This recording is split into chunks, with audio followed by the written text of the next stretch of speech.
You shot Let's All Hate Toronto. That was through Elevator Films? Yeah. As a matter of fact, I had my cinematic experience with Elevator Films on a production called Escape to Canada. Have you heard of that one? Yeah, no, I did some work on that too, actually. Me and Chris Goodwin actually started a cafe in Hamilton. Was that I was shooting there. You were, eh? Yeah. I was a camera guy there one day. There was like, you guys did a protest walk? Chris and Clark's Up and Smoke Cafe is what we called it. And I mean, certainly when I saw Let's All Hate Toronto, I mean, going to school at Mohawk College, you know, I felt inclined to tell everybody about it, pointing out just this cultural divide that exists, right? Yeah. Plus, I mean, the other thing I like about that film is it's not like if you were to do a film like Let's All Hate London, or Let's All Hate New York, people actually hate it enough to blow it up. Yeah. Like in Canada, it's more like Toronto's your asshole big brother. It's done with good-naturedness in Canada. It's not real hate. It's kind of like it is like a national joke to say Toronto sucks, but it's said with a bit of love, you know? Exactly, and there's a bit of contempt with those that don't get to enjoy the city. Can you tell me how it tied in with your Eyeborg project? It didn't really, except for the fact that I was doing an eye patch when making Let's All. Everyone thought it was a joke. Like I just had it removed, and there's an interim period between when you get it removed and you get a prosthetic eye in. CBC, the lens, was interested, and Let's All Hate Toronto did very, very well for them, so they were quite pleased. Like when we aired on CBC, the lens, it was their highest ever rated documentary. I'm pretty positive right now that about the prospect of getting some new media funding. The Canadian Television Fund has become the Canadian Media Fund. Mm-hmm. The problem with the Eyeborg project is it's a little bit all-consuming.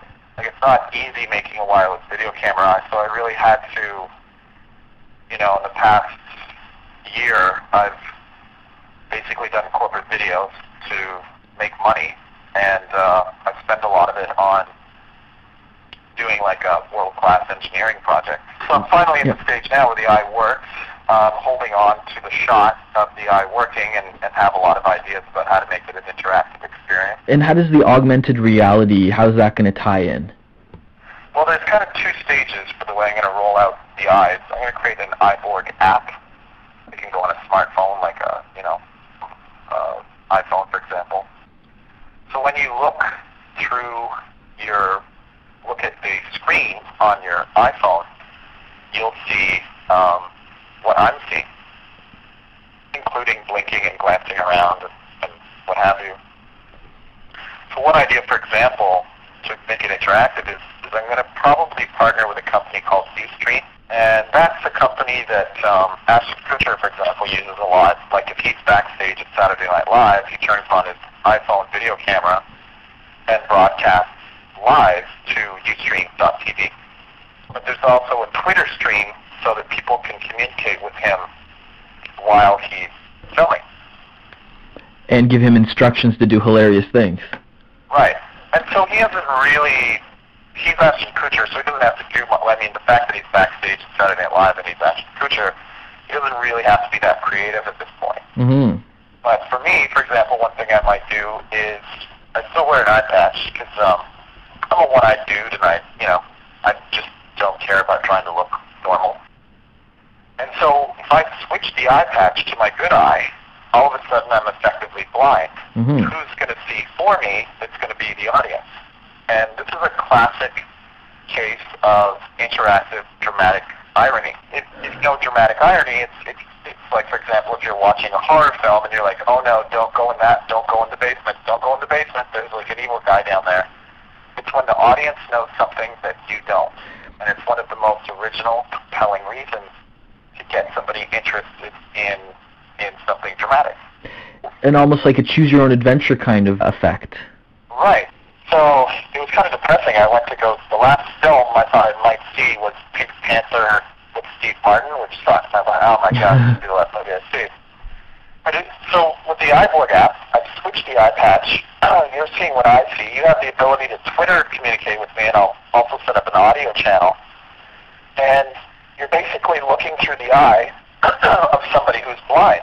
Wow. And giving them instructions and interacting with them, and I'll give users an opportunity to level up. I'm also thinking of doing something called socially awkward missions. It's a voyeuristic experience. Somebody who is a user that I'm going to reward, I'll give them, for example, one of my weird augmented reality T-shirts, Yep.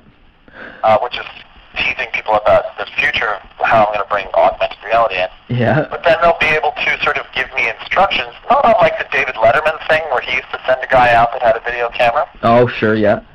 But there's going to be a very interesting film language, and this is one of the interesting things about the eye, is even though it's a mechanical camera in my eye socket, Yeah. the film language I get is much more the way that we actually see. So if you think about other forms, like acting, for example, acting used to be what I would call on a tripod. Very perfect, eye of angel, kind of stiff version of reality. Yeah, it's static, right? Because static, yeah. I mean, if you think about acting too, you could say it was on a tripod. It's like, Philip, what is going on? Yeah. And that's nothing like the way that we act, but it was an accepted language of interpretation of reality. Sure, So sure. then Marlon Brando came along, and he started sort of mumbling and talking and acting the way we actually act. Not perfectly, but much more naturalistic. And so the cool thing about the eye is it actually moves, like it glances, and there's blinking, and you see my eyelashes. So the irony is that it's a mechanical eye in my head, but the film language I get is much more similar to the way that we look at the world when we're experiencing the world. Like, we don't come floating perfectly down from trees and then sit on a tripod when we're looking at the world. We're walking around, we're glancing, we're our eyes move. Sometimes we blink much more quickly when we're feeling different emotions.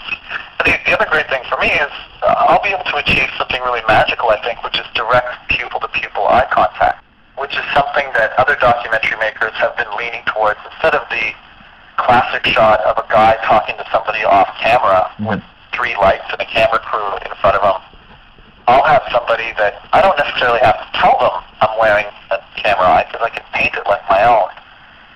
And the way that I'll be capturing the image is the way that we look at people. So the documentary subject is acting much more the way they naturally act, because you stick a bunch of cameras and lights around a person, they're not acting like themselves, they're acting like a version of themselves. Absolutely.